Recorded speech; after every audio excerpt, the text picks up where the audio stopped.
Você está pensando em construir para vender, mas não sabe se deve optar pelo financiamento bancário ou capital de investidores? Eu vou te mostrar por que o capital de investidores é a chave do sucesso do seu projeto e por que só com capital de investidores você pode ganhar mais e com mais segurança.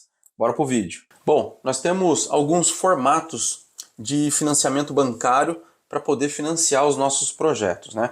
A hora que eu vou falar do investidor, eu vou contar para vocês aqui o passo a passo e aquilo que eu acho que é importante que a gente tenha no projeto para poder trazer o investidor para dentro do projeto, tá? Aqui agora, a princípio, dentro do financiamento bancário, eu não vou entrar em detalhes sobre o financiamento bancário, mas via de regra, do pequeno ao grande construtor, o financiamento bancário funciona com uma garantia e com pagamento de parcelas dentro de um compromisso, né, de uma operação de crédito. Então, deve existir alguma garantia, essa garantia geralmente é uma garantia física, real, então ou é um terreno, ou é um imóvel que entra como garantia na operação de crédito, o banco libera o crédito, dependendo da operação, esse crédito é liberado em parcelas durante a obra, que é o caso, por exemplo, da aquisição do terreno e da construção. É um formato que muita gente usa para construir casas, por exemplo, tá? O banco financia a aquisição do terreno e financia a obra e vai liberando o capital ao longo da obra, né? E a gente vai pagando as parcelas. Nesse formato você pode construir você mesmo, fazer o financiamento e construir, morar ou vender depois. Você pode, de repente, se você constrói, presta serviço, desenvolver um cliente para você poder fazer isso. Isso pode virar um modelo de negócio. Tem gente que constrói muito dessa forma. E você pode também desenvolver um investidor, aprovar o crédito, né? Esse investidor ele vai fazer a aprovação de crédito, você vai desenvolver esse produto junto com ele, tocar a obra e no final vocês têm lá a divisão do resultado. Mas todos eles durante a obra você tem que pagar. Uma outra opção de crédito é você fazer uma operação de crédito com garantia de imóvel, tá? Então, se de repente você tem um imóvel pronto, um imóvel de aluguel da sua carteira, a casa que você mora, você faz uma operação de crédito e esse imóvel entra como garantia na operação de crédito, tá? E aí o banco te libera todo o capital de uma vez, essa é a vantagem desse formato, e você vai pagando as parcelas lá durante a obra. Você tem daí os créditos para construtoras, você tem algumas modalidades, né? Você tem o GERIC, você tem o crédito associativo, que são linhas de crédito que são desenvolvidas para as construtoras desenvolver os projetos, aí, geralmente projetos multifamiliar, tá? E aí nós estamos falando de uma outra área de atuação. Normalmente são as construtoras, o GERIC, por exemplo. Você tem que ter a empresa aberta há um determinado tempo, tem que comprovar a entrega de tantas obras, enfim. E o GERIC também, a construtora tem que ir pagando as parcelas durante a obra. O único modelo de crédito que as empresas não pagam durante a obra, não é a empresa que paga, é o cliente, é o crédito associativo, tá? Via de regra, então, o financiamento bancário ele acontece com uma garantia e com o tomador do crédito pagando as parcelas do crédito durante a obra. Então, no melhor formato, você tem ali de repente um período pequeno de carência e depois, conforme o crédito for sendo liberado, você vai pagando, as parcelas são progressivas, né? Enfim, o que a gente tem é uma obrigação a partir do momento que a gente fecha a aquisição de um crédito. E ele pode ser muito bom, muito importante sim, para poder desenvolver alguns projetos. Por exemplo, é com aprovação de crédito que a gente desenvolve todo o plano de habitação nacional, por exemplo, né? O país inteiro, em termos de habitação, é desenvolvido em torno do crédito. Aliás, praticamente todas as atividades econômicas, né? Mas existem outras formas da gente desenvolver projetos. Você tem, por exemplo, não vou falar agora disso, tá? Mas você tem, por exemplo, carta de consórcio, tá? Para você poder trabalhar e desenvolver o seu projeto de construção, que também gera compromisso, você tem que pagar todo mês. E você tem a possibilidade de trazer sócios investidores para o seu projeto. Qual que é o divisor de águas entre o financiamento bancário e a entrada de investidores no projeto? Isso tem que ficar muito claro. A partir do momento que nós fazemos uma aquisição de crédito, ou daqui 30 dias, ou assim que passar a carência, nós temos uma obrigação de pagamento, tá? Se a obra parar, seja lá o que for que acontecer, você tem que pagar ali as parcelas do seu financiamento, do crédito que você acabou de fazer a aquisição. Quando você trabalha com investidores, é completamente ao contrário. Depois de 30 dias que você assinou o contrato, você tem injeção de capital no seu fluxo de caixa. E todo mês você tem uma nova injeção de capital entrando no fluxo de caixa, que é o modelo que eu utilizo aqui. Então, eu defino uma estrutura de custos para o meu projeto, já vou falar disso com vocês, e aí a gente define as capitalizações dos investidores. Tá? E os investidores, então, vão fazendo injeção de capital todo mês e gerando fluxo de caixa para a gente poder executar o projeto. Vou citar aqui os dois projetos que eu tenho em andamento agora. São dois prédios que a gente está construindo ao mesmo tempo. Já tem vídeo dos dois aí no canal. E não são prédios para venda, são para carteira de locação. Então a gente nem se preocupa com a venda para o cliente final, porque nós fizemos o trabalho de captação de investidores antes de iniciar o projeto. Então tem isso também. Outra coisa positiva da entrada do investidor é que ele valida esse projeto. Então assim, se você não consegue, se você tenta fazer a captação de investidores e não consegue convencer as pessoas a vir investir no seu projeto, por que você vai desenvolver uma garantia e fazer uma aquisição de crédito com o banco, se endividar para poder financiar o projeto? Então eu costumo falar para as pessoas aqui que faz mentoria com a gente, né? Então, inclusive um corte rápido aqui. Se você quiser saber mais sobre meus cursos e mentorias, eu vou deixar aqui na descrição do vídeo um link para você entrar no nosso grupo de avisos e conhecer mais sobre o meu trabalho, tá bom? Eu costumo falar para o pessoal que faz mentoria ou que está no curso com a gente aqui. Se você não consegue captar investidores para o seu projeto, talvez você não deva colocar o seu próprio dinheiro, tá? Porque o investidor, ele passa a validar o projeto a partir do momento que ele entra no projeto para poder fazer o financiamento. E como nós trabalhamos com um grupo de investidores, essa validação tem um peso ainda maior, porque para cada projeto desse eu preciso captar 5, 6, 10 investidores antes de começar o projeto. Então, se eu consigo trazer 5, 10 pessoas para poder fazer capitalizações, gerar um fluxo de caixa e eu executar uma obra de um prédio, quer dizer que esse projeto está validado, porque as pessoas fizeram a avaliação individual delas lá para poder entrar no projeto. E claro, né, eles demandam da gente que a gente apresente o mínimo possível de informação para que eles possam entrar no projeto.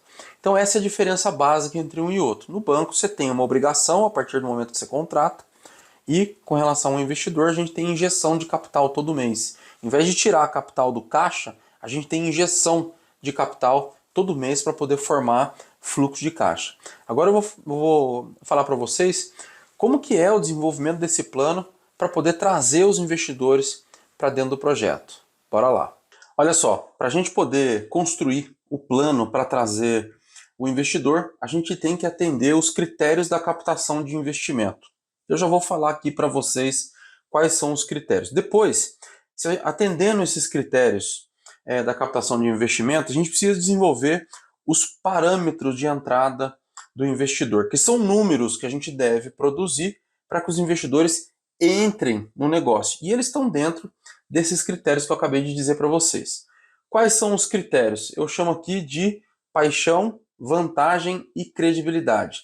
A gente tem que juntar essas três coisas em um projeto para poder trazer o investidor para financiar a nossa obra, por exemplo. Tá? O que vem a ser a paixão? A paixão, dentro dos investimentos em imóvel, está ligado à localização. Eu não sei se vocês já ouviram, né, um jargão que diz assim: tem três coisas principais sobre imóveis: localização, localização e localização. Então a paixão está muito ligada a isso, a localização. Afinal de contas, o tema imóveis está muito ligado à localização, né? Junto com a localização, a gente tem o design do projeto, que também é importante, mas ele é secundário. O principal é a localização. E aí a gente precisa desenvolver uma localização que seja boa, excelente, não necessariamente a mais cara da cidade, tá? E aí fica aqui uma observação, a gente não vai entrar muito em detalhes sobre esse assunto, mas para quem quer começar o projeto sem colocar capital no terreno, a gente pode fazer a aquisição do terreno utilizando a permuta por unidade futura, que é um tipo de aquisição que não utiliza dinheiro no ato da compra, tá? e também pode ser a permuta financeira. A permuta por unidade futura, a gente paga o dono do terreno em unidades no final. Eu posso até deixar para vocês aqui um vídeo que eu explico isso, né? E a permuta financeira, a gente paga o dono do terreno um percentual do fluxo das vendas durante a obra. Nos dois casos, a gente utiliza o terreno para poder pagar o proprietário, né? Então, o terreno onde a gente vai construir, essa localização precisa ser excelente. Como eu disse, não necessariamente a mais cara, tá? Para a gente atender o pilar da paixão. E para isso, o que a gente precisa ter na região desse terreno? A gente tem que observar algumas coisas. Em primeiríssimo lugar, a segurança. Qual é o nível de criminalidade ali naquela região? Ninguém quer morar em um lugar que é inseguro, que tenha uma segurança abaixo do aceitável, por exemplo. Tá? As pessoas têm que ser capazes de caminhar na rua à noite despreocupado. Então, o primeiro deles é segurança. O segundo é o que a gente chama de qualidade visual e urbanística. O que vem a ser a qualidade visual e urbanística? É você andar por uma rua, andar num bairro, numa região em que as construções estão bem conservadas, não precisam ser construções novas, né? Mas que estejam bem conservadas, que tenham calçadas, parques, as estruturas estejam todas conservadas e mantidas, em um lugar que você se sinta bem de estar ali, de andar. Então isso é qualidade visual e urbanística, tá? E depois a gente tem a rede de serviços e infraestrutura. Se a gente atender esses três requisitos, a gente forma então o pilar da paixão, tá?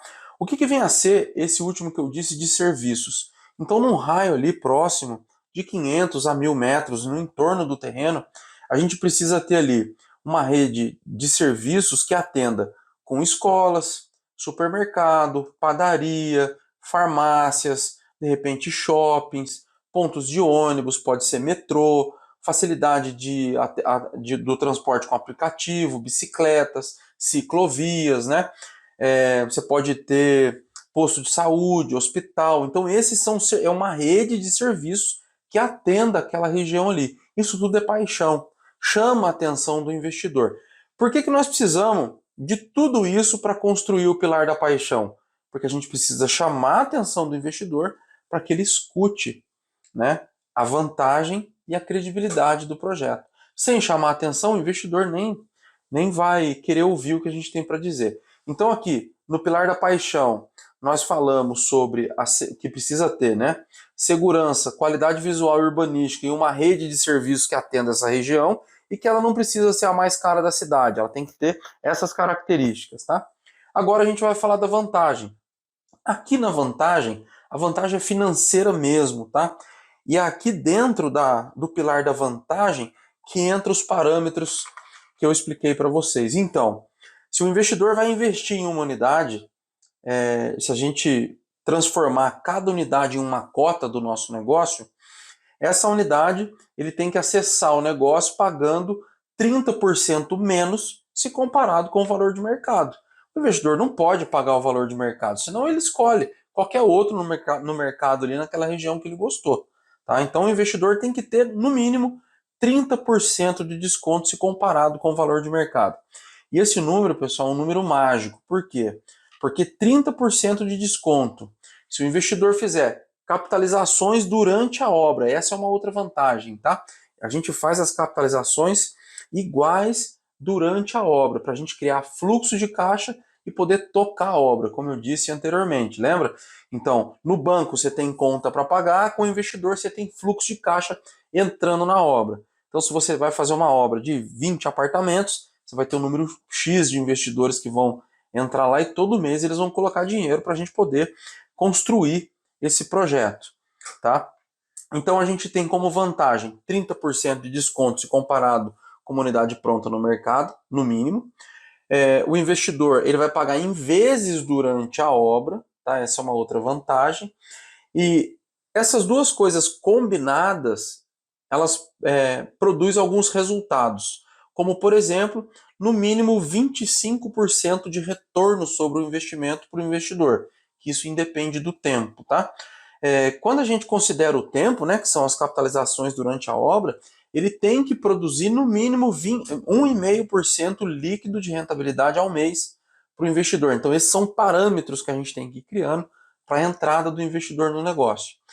E em função desses 30% de desconto, que lembra que eu disse que era um número mágico, a gente consegue, se esse imóvel for mobiliado, né, um imóvel residencial, nós estamos falando aqui de um apartamento, se ele for mobiliado, ele consegue acima de 1% de rentabilidade na locação.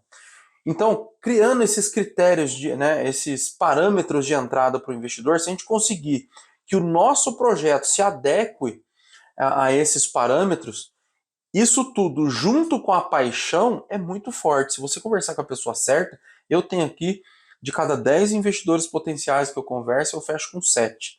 A conversão é muito alta se a gente consegue atender e construir esses pilares, né?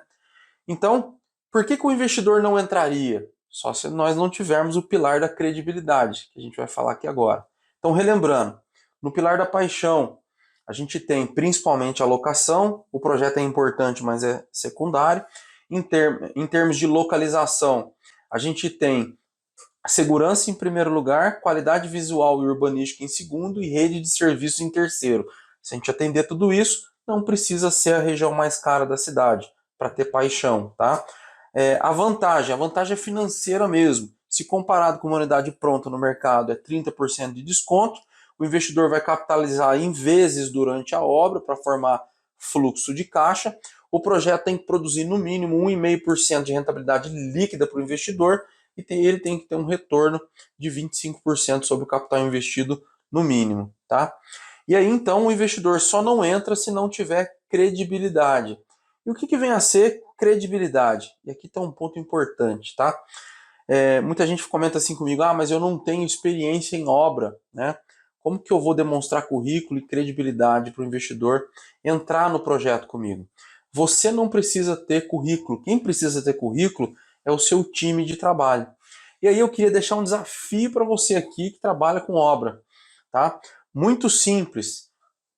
Você pode levar o seu plano, né, o seu projeto, para um advogado especializado em direito imobiliário, para uma contadora especialista em contabilidade da construção civil ou um contador, né, para um escritório de engenharia. Você pode conversar com um administrador de condomínio, ou seja, você pode mapear todo o time de trabalho que você vai precisar antes, durante e depois da obra, visitar essas pessoas a custo zero, tá? Porque você consegue, com um plano na mão, ligar para um advogado especialista, agendar com ele para poder discutir o seu projeto. E você não vai pagar nada por isso, na grande maioria dos casos. É a experiência que a gente tem aqui com o pessoal da mentoria. A gente faz isso dentro da mentoria, né?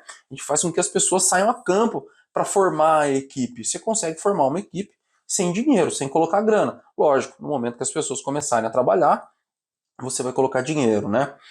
E aí, a sua equipe tem que ter currículo.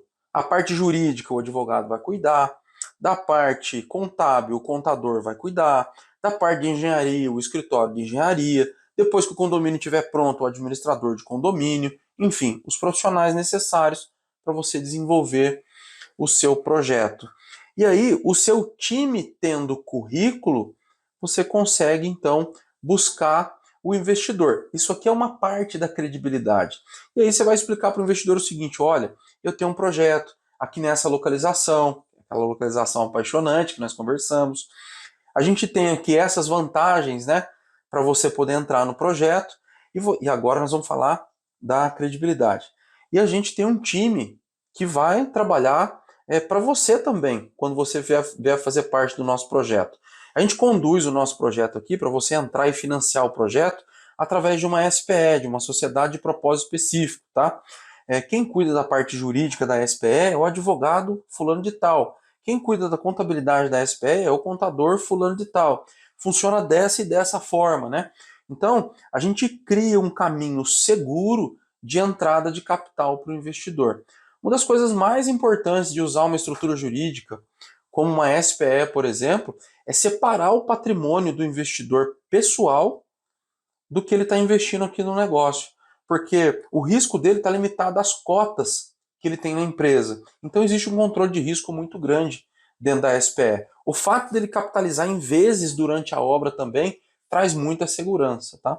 Então é dessa forma que eu lanço esse desafio para vocês, né? Saiam a campo e vá desenvolver esse trabalho desenvolva o plano, escreva, né, o seu plano de negócio, dessa forma que eu expliquei aqui, e vá em busca do seu time de trabalho, porque é ele que vai trazer credibilidade, e a credibilidade é o último passo que a gente tem que cumprir para a entrada do investidor, tá bom?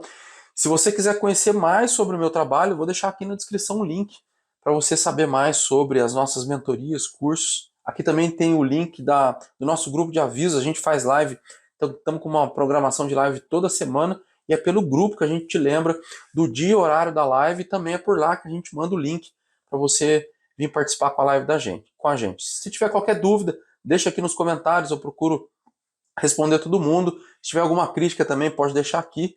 Valeu, obrigado e até o próximo vídeo.